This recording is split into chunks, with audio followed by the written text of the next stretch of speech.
Hello friends and my YouTube family, how are you? I trust you're doing very well and fine.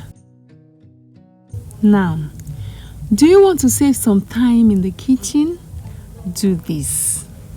Because I use the oats flour for a lot of recipes, I make tortilla wraps, snacks, oats fufu, that's the oats swallow, and I do a lot of bakings and a whole lot of things with oats flour.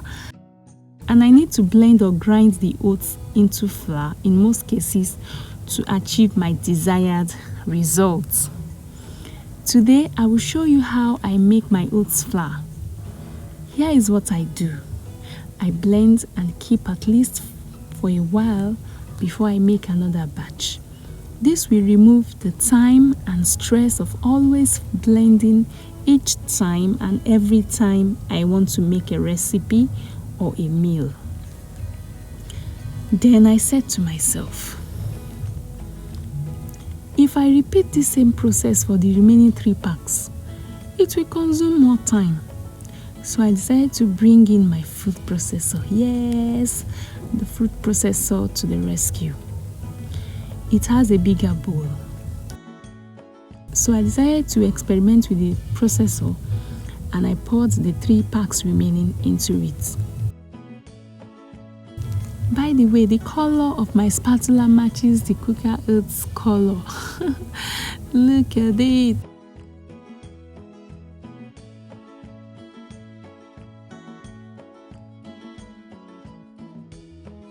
Now, these are the things you should do. Make sure your blender or food processor is clean and dry.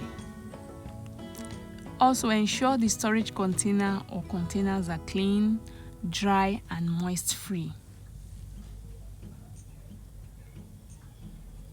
After blending, the flour you've just made will be warm or slightly hot.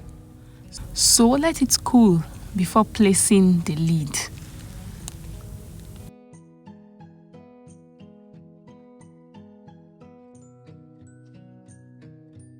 Over here, I'm using the spatula to make a well in the middle to allow it to cool fast. After cooling, store in an airtight container and keep enjoying your oat recipes. Stay safe, stay blessed.